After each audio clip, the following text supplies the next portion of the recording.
하나님 말씀을 자세히 상고해 보면 내가 세상을 살아가야 할 방법, 어떻게 살아가야 되는지 구체적으로 말씀하신 것을 내가 찾아볼 수 있어야 됩니다. 어리석은 것은 죄라 그랬습니다. 어리석은 게 뭘까? 우리 생각해 봐야 되잖아요. 나의 어리석은 건 뭘까? 사도 바울은 또 사도 베드로는 사도들은 뭐라네? 육신의 생각이 어리석은 것이다. 왜 그런 말을 했느냐? 천사가 이사야 선지자에게 나타나서 외치라. 뭘 외치리까? 그러니까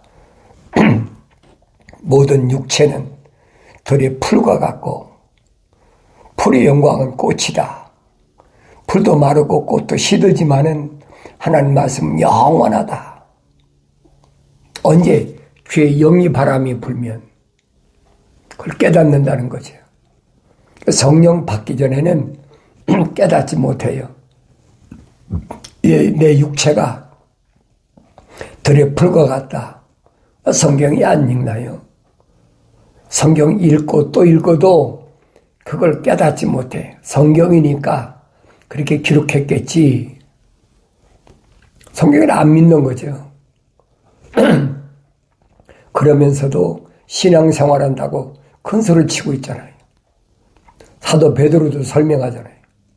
똑같은 얘기.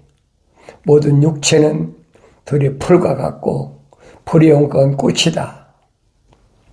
풀도 마르고 꽃도 시들지만은 하나님 말씀은 영원하다.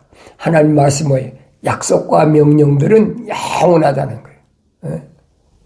귀에 영이 바람이 불면 이걸 깨달을 수 있다라고 설명하고 있는데 그걸 성경을 읽어도 깨닫지 못해.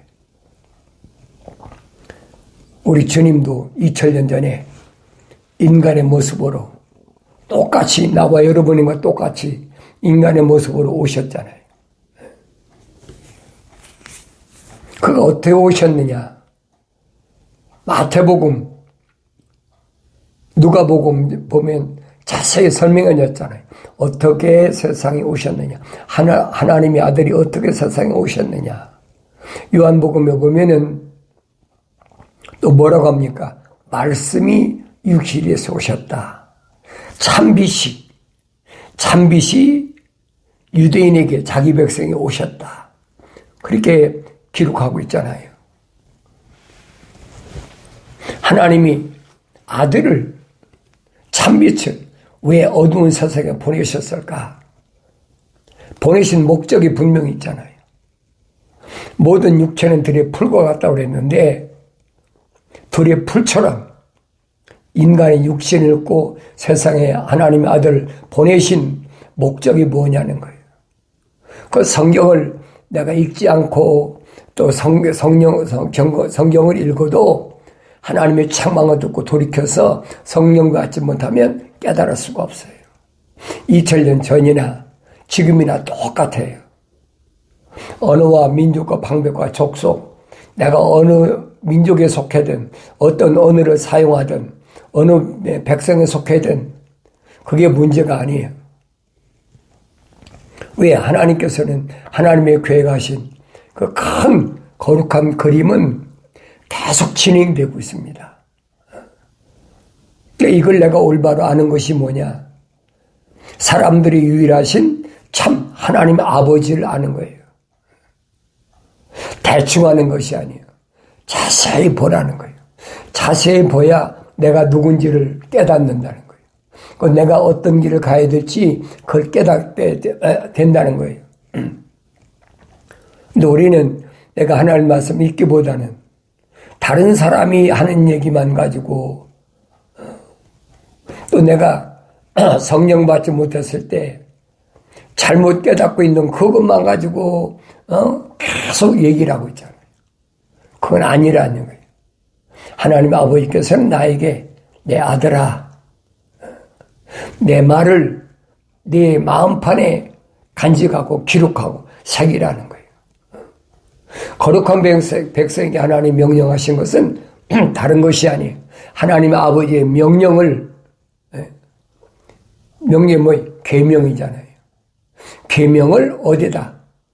내 이마에 붙이고 목에 걸고 내 손가락에 메고 다니라. 항상 그만큼 잃어버리지 말라는 거예요.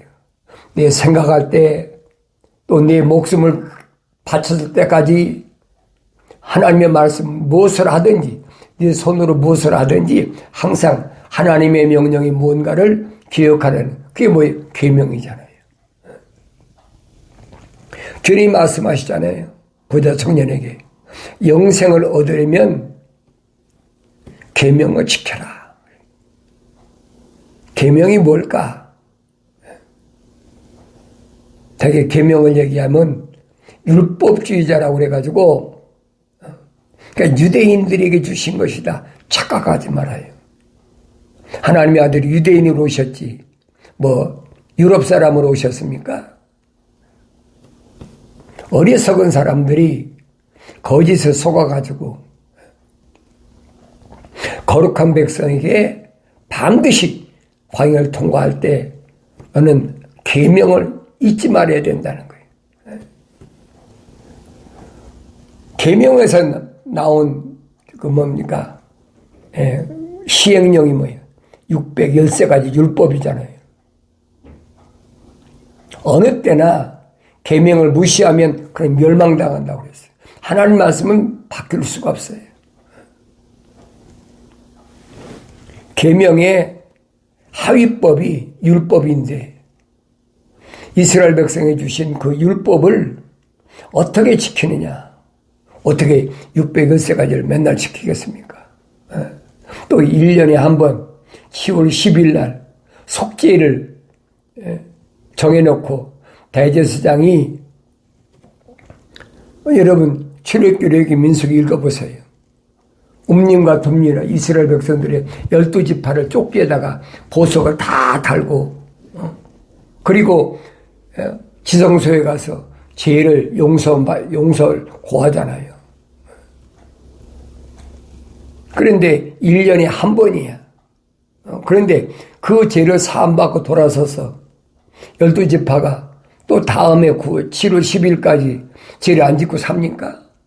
죄를 안 짓고 산다면 대제사장이 그 옴님과 둠님에다가 12보석을 달고 지성소에 들어갈 이유가 없죠. 죄를 지키기 때문에 대제사장이 해마다 가는 거예요. 그런데 하나님의 아들이 오신 것은 거룩한 데를 위해서. 이제 그거 필요 없다는 거예요. 하나님의 아들이 직접 어린 양이 오셔서 십자가 못 박아 죽으심을 통해서 깨끗이 제사함 받았는데 해결됐잖아요. 단칼에 돼서 한 번에. 그걸 믿으라고 명령하셨는데 그게 안 믿어져. 왜 안 믿어질까? 안 믿어지는 이유는 내 안에 하나님 거룩한 생명호흡이 안 들어가기 때문이에요. 생명호흡이 안 들어왔는데 안 믿어진다고 그 사람 설득한다고 믿어질 것 같습니까? 안 되는 거예요. 내 안에 거룩한 생명호흡이 안 들어온 사람은 아무리 철학적으로, 논리적으로, 합리적으로, 윤리와 도덕적으로 아무리 설득해도 안 되는 거예요. 믿으려고 해야 열심을 내겠죠. 그러나 마음으로 안 믿어져. 니고데모 안 봤습니까? 2000년 전에 나이 많은 선생, 유대인의 관원인 니고데모가 와서 하나님의 아들 보고 와서 뭐라고 그럽니까? 당신은 하늘에서 오신 분이 분명합니다. 왜 그러냐? 가나온 인자 집에서 일어난 그 사건을 보면 하늘에서 오신 분이 아니면 절대로 행할 수가 없는 기적입니다. 고백하잖아요. 근데 예수님 뭐라고 말씀하십니까? 그런 일들은 뭐 때문에 있어요? 천국 때문에 있는 거예요. 천국. 그럼 주님이 천국은 물과 성령으로 거듭나야 볼 수가 있다. 그게 보여야 되죠. 왜 가나온 인잔집에서 6 돌 항아리에다가 물을 가득 채웠을 때 그 맹물이 최고의 극상 포도주가 됐나? 그 잔치집 온 사람들이 이구동성으로 어떻게 이렇게 최고의 좋은 포도주를 남겨두었느냐라고 말했던 그 의미가 뭔가를 알아야 돼. 그 깨닫지 못해. 천국에 대한 비유인데 그 집에 포도주가 떨어졌을 때 마리아가 뭐라 합니까? 아들 예수에게 이 집에 포도주가 떨어졌다. 그때 주님이 하신 말씀, 여인이여 나와 무슨 상관이 있습니까? 내 때가 아직 이르지 않았습니다. 그 때가 언제냐는 거예요. 하나님의 아들로서의 때, 하나님의 아들로서의 나타낼 그 때가 언제냐는 거예요. 내가 성령 받기 전엔 알아들을 수가 없어요. 6 돌 항아리가 뭔 의미하는지. 성령 안 받는 사람이 알겠습니까? 못 알아듣죠. 주님이 말씀하신 하나님의 아들로서의 때. 요단강가에서 침례받으실 때 분명히 이는 내 사랑하는 아들이요 내 기뻐하는 자라고 비둘기 같은 성령이 임하시면서 그 사건을 침례 요한이 증거하는데도 그걸 믿는 사람이 어디 있습니까? 침례 제자 안드레하고 다른 제자가 믿고 자기 선생이 2번씩은 얘기하니까 그날 밤에 가서 하나님의 아들 세상 죄를 지고 하는 하나님의 어린 양이라고 그러니까 그날 밤에 가서 하룻밤을 유숙하면서 말을 들었잖아요. 그 전에 침례요한이 뭐라고 합니까? 하늘에서 오신 분은 세상에 관한 말을 하지 않는다. 하늘에서 오신 분은 하늘에 관한 말을 한다. 그러니까 안드레와 같이 갔던 제자가 무슨 말을 들었는지 뻔히 알잖아요. 그 다음날 안드레가 자기 형제 베드로한테 가서 뭐라고 그럽니까? 그때는 베드로가 아니 시몬이죠. 시몬이가 찾아가서 보니까 우리가 메시아를 만났다 그랬잖아요. 그 뻔한 얘기 합니까? 세상에서 그때 당시에 로마가 세상을 통치할 때니까 로마가 세상을 통치하는 여기서 벗어나서 유대인들이 어떻게 거룩한 백성이 어떻게 살아가야 될 것인가 그런 얘기한 게 아니잖아요. 하늘의 비밀을 설명해. 하늘의 비밀. 하나님의 창조의 계획이 무엇인가를 자세히 설명해 주고 있잖아요. 그거 듣고 나서 안드레가 가서 시몬에게 자기 친구 형제에게 가서 우리가 메시아를 만났다 고백하잖아요.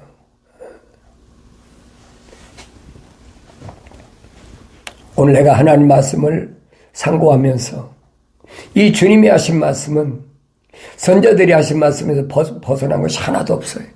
똑같은 말씀하셨어요. 그렇게 기적을 행하고 능력을 행해서 사람들의 병도 고치고 얼마나 엄청난 기적을 행했습니까?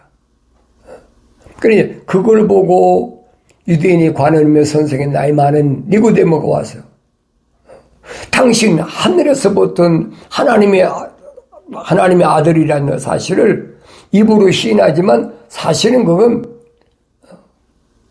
마음속에서 나온 얘기가 아니야. 유추해 보면 어때요? 어떻게 하면 자기들이 계획한 것에 이 사람을 끌어들일까? 그 계획이겠죠. 주님이 하신 말씀이 생각지도 않은 얘기예요. 갑자기 천국을 얘기하니까. 천국은 물과 성령으로 거듭난 사람이 볼 수 있다. 어떻게 내가 이 나이 먹은 사람이 어머니 태에 들어갔다 다시 거듭난다. 본 어기에 난다. 다시 나야 된다 그러니까 어리둥절한 거예요. 어떻게 그럴 수 있습니까? 이번에는 주님 뭐라고 말씀하십니까? 천국을 보는 것이 아니라 사람이 물과 성령으로 거듭나지 않으면 천국에 들어가지도 못해. 한 단계 더 높게 말씀하시잖아요. 그 깨닫겠습니까? 못 깨달으니까 구체적으로 주님이 설명하시잖아요. 육신이라는 것은 육이야. 이건 껍데기야, 육신이야. 성령으로 난 것은 영이야. 유대인의 선생 깨닫습니까? 세상의 학문으로 그렇게 나이 많으니까 얼마나 많은 사람을 가르쳤겠어요?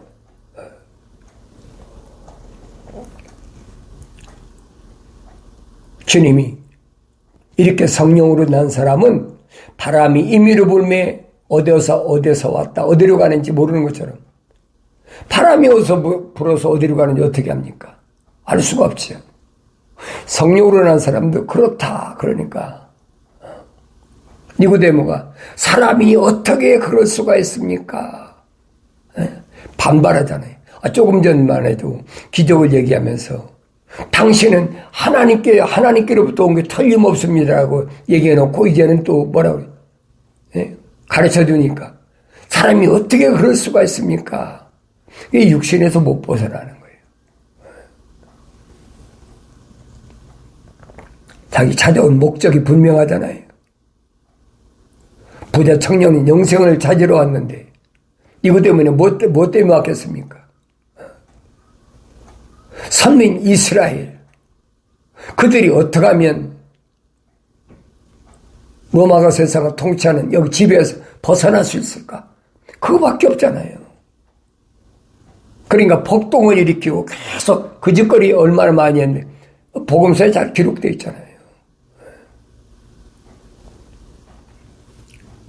주님이 책망하시잖아요. 유대인이 선생이면서 나이 많은 선생이면서 그거 알지도 못하고 도대체 뭘 가르친 거야? 주님이 하신 말씀을 책망을 올바로 드려야 되는데 그걸 깨닫지 못해. 왜 깨닫지 못했을까? 유대인이 관원이면 선생이면 깨달을 만하잖아요. 그만큼 책망받았으면 그 사람 속에는 하나님의 거룩한 생명호흡이 안 들어갔다는 얘기. 내가 어떻게 하냐고? 내가 모르지요. 성경 기록됐잖아요. 책망하다 돌이켜야 되는데 안 돌이켜. 내가 사랑하는 자만 다 책망하고 징계한다. 분명히 말씀하셨잖아요. 내가 사랑하는 자마다 책망한다는 말은 하나님의 거룩한 생명의 호흡이 들어간 자마다 하나님은 책망하신다는 거예요. 그 하나님의 거룩한 생명의 호흡이 안 들어간 사람이 책망하면 그거 돌아서겠습니까? 안 돌아서지. 그래 책망받았을 때가 기회라는 얘기예요. 설령 니고데모가 하나님의 거룩한 생명의 호흡이 조성됐더라도 그 안에 하나님의 거룩한 생명의 호흡이 들어왔더라도 책망받았으면 돌이켜야지. 반발하잖아요. 어떻게 그럴 수가 있습니까? 그런 사람들이 누구냐? 2000년 전에 유대인의 선생들, 바리새인들, 가르치는 선생들이란 얘기예요. 그래서 내가 이런 말씀을 읽을 때 오늘날 나는 누군가? 내가 이 주님께로부터 책망을 들었을 때 나는 올바로 깨달을 수 있나? 깨닫지 못하나? 내가 이 두 방송 통해 여러분에게 말씀드리잖아요. 사도 바울이 뭐랍니까? 하나님 거룩한 백성은 하늘 아래서 날과 달과 해와 절기를 안 지킨다. 이것은 하나님의 아들이 육신으로 오신 것을 부인하는 자들이다. 유대교 사는 일이죠. 안식을 지키고 뭐 하는 것은. 사도 바울이 설명한 때는 옛날에는 일요일을 잊지도 않았어요. 일요일은 그 후에 AD 313년에 로마 캐토릭에서 만든 거니까.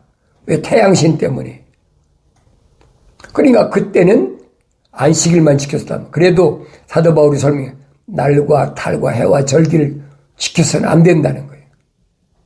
육신에 속한 사람이야 그 당연히 지키겠지요. 그러나 내가 내 속에 하나님 거룩한 생명호흡이 들어갔다면 이제는 내가 책망받고 돌이켜서 성령 받아서 완성돼야 된다는 거예요.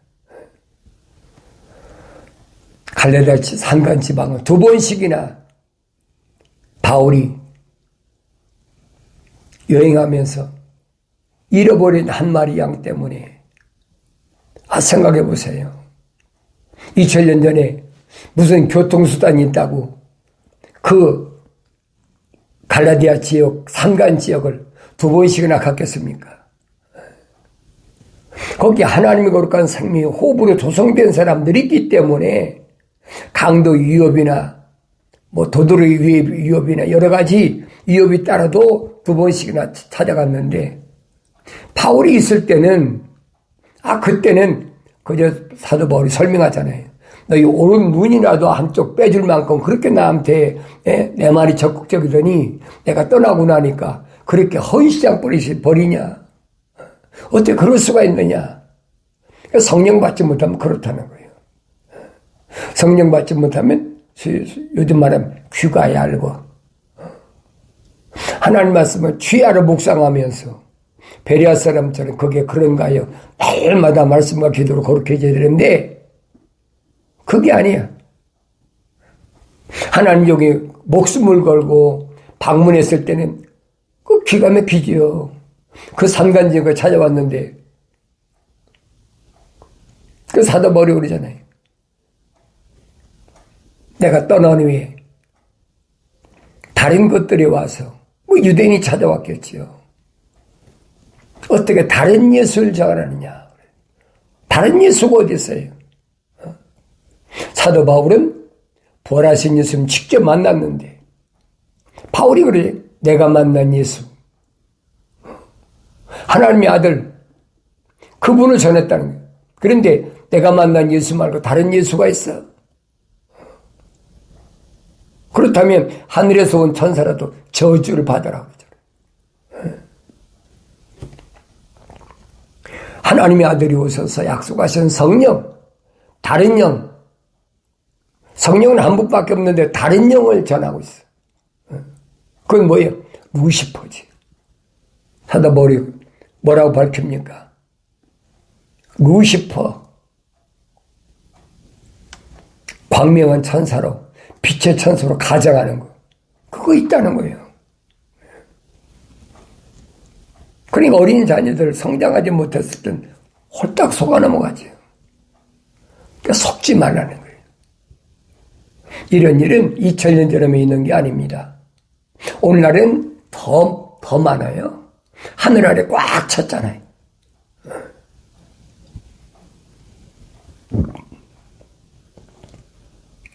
날 낳아준 부모나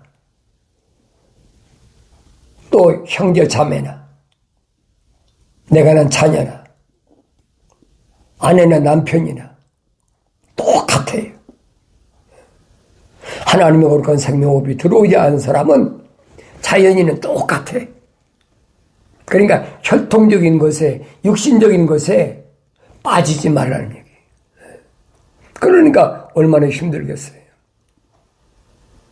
그 힘든 건 말한 건 말도 못해요. 그 핍박이요 비난 안 당해본 사람 몰라요. 주님이 다 아신다고 그러잖아요. 악한 자를 용납지 않기 위해서 내가 얼마나 힘들고 있는지 주님 다 알고 계세요. 내가 얼마나 어려움 당하고 있는지 주님이 알고 계신데 뭐 걱정입니까? 그렇게 핍박과 환난이 와야만이 내가 하나님의 아들이라는 증거라니. 주님 말씀하시잖아요. 내가 아버지의 사람들에게 아버지의 말씀을 주었더니 세상에 그들을 핍박합니다. 보통 어려움 당을 핍박이라고 합니까?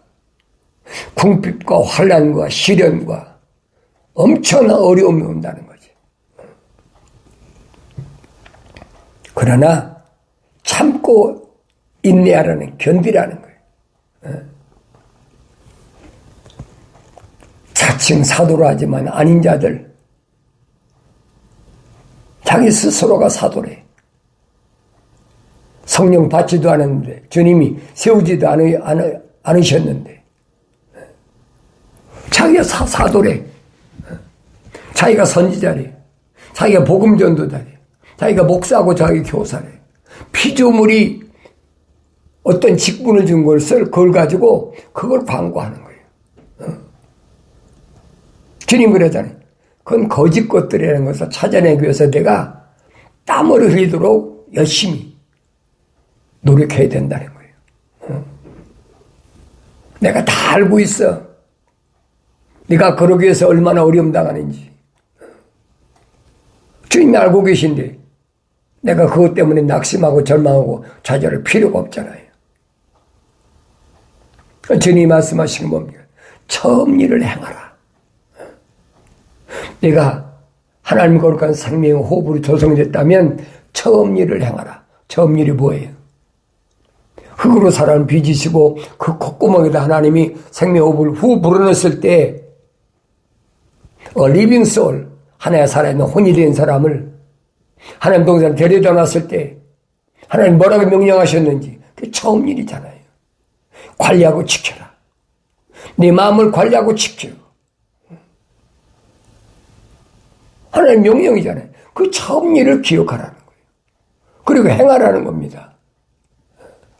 네 마음을 관리하고 지키라는 거예요. 그 절대적인 명령이잖아요. 왜? 네 마음속에 호심탐탐 노리고 있는 것이 뭐길래? 뱀이 노려. 그래서 주님은 말씀하시죠. 뱀처럼 지혜롭고 비둘기처럼 순결하라. 내가 뱀처럼 지혜롭지 못하면 당해. 누구처럼? 이브처럼. 하나님 말씀 내가 직접 들었다면 당하겠습니까? 하나님 말씀 직접 못 들었으니까 당하는 거죠. 그래 지혜로우라는 거예요. 하나님 말씀 도리할 줄 알고 하나님 말씀에 대한 내가 열정을 가져야 된다는 거죠. 그래서 내가 하나님의 아들로서 세상을 살아가려면 항상 기억하셔야 돼요. 사탄이는 호시탐탐 노리잖아요. 하나님의 아들이 성령으로 인침받고 났는데 성령이 성경에 뭐라고 그랬느냐 복음서에 보니까 성령이 인도하심에 따라서 광야로 시험받으러 가셨다. 하나님의 아들인데 광야로 왜 시험받으러 가십니까? 검증을 해야 된다는 거예요. 또 사탄 마귀가 달려들었을 때 주님이 한 칼에 물리쳐버리자. 사람이 떡으로만 사는 것이 아니라 하나님의 입에서 나오는 말씀으로 사느니라. 마귀가 물러날 수밖에 없죠. 사람이란 말은 완성된 사람을 가리키는 거예요. 창세기 1장에서 우리 형상과 모습들대로 사람을 만들자 그랬는데 하나님의 아들은 2000년 전에 오신 하나님의 아들은 육신을 입고 오셨어도 성령으로 잉태하셔서 육신이 입고 오신 그 육신을 위해서 침례받을 성령이 임하셨잖아요. 이게 완성됐다는 거예요. 그러니까 주님이 하신 말씀은 사람이 그러잖아요. 하나님 창세기 1장에서 말씀하신 사람다운 사람. 그 사람은 이 껍데기 육신이 뭘 먹고 입고 마시는 것 때문에 그게 문제가 아니라 하나님 입에서 나온 말씀으로 사느니라. 사도 바울은 설명하잖아요. 하나님 입에서 나온 말씀 뭐냐? 성령의 칼이다. 성령 받으셨으니까 하나님의 아들이 입에서 성령의 칼이 나오는 거죠. 좌우의 날쌘 어떤 검보다도 예리한 말씀이다. 그러니까 마귀한테 보니까 사람이 떡으로만 사는 것이 아니라 하나님 입에서 나온 말씀으로 사느니라. 하나님적 모세를 통해서 천사를 주신 신명기 8장에 있는 말씀 그대로 사탄 마귀한테 쏟으니까 사탄 마귀가 도망가 버리잖아요. 1차 단계 거치고 나니까 2차 단계에 가서 또 높은 데서 가서 이번 두 번째 시험하고 내가 하나님의 아들이면 항상 붙자니 내가 하나님의 아들이면 기적을 유발해보라. 뛰어내려보라. 이 주님 뭐라고 말씀하십니까? 주 너희 하나님을 시험하지 마라. 하나님의 아들인데, 하나님이 거룩한 영이 아니 계신데, 그건 뭐냐? 하나님의 아들을 시험하는 건 하나님이 시험하는 거예요. 이번에는 높은 산 데리고 가서 세상을 다 보여주면서, 봐라, 이거 내가 첫사람 아담에게 뺏은 거야. 똑같은 얘기. 나한테 줄 테니까 나한테 절을 해. 하나님이 호통치잖아요. 사탄아 물러가라. 첫사람 아담은 혼적인 사람이었다면 뺏겼을지 모르지 마지막 아담으로 오신 하나님의 아들은 영적인 분이네. 완성된 분인데 하나님의 아들이 사탄 마귀한테 세상을 권세를 받겠다고 절하겠습니까? 어림도 없는 얘기지. 이런 말씀을 내가 책망받고 돌이켜서 성령 받았을 때 올바로 깨닫고 수시로 밀려온 어둠의 권세, 사탄의 권세를 하나님의 말씀, 하나님 입에서 나온 말씀, 좌우에 날쌘 어떤 것보다 예리한 말씀, 성령의 모신 말씀으로 물리치고 승리의 기쁨이 있는 복된 삶을 살게 되는 줄로 믿습니다.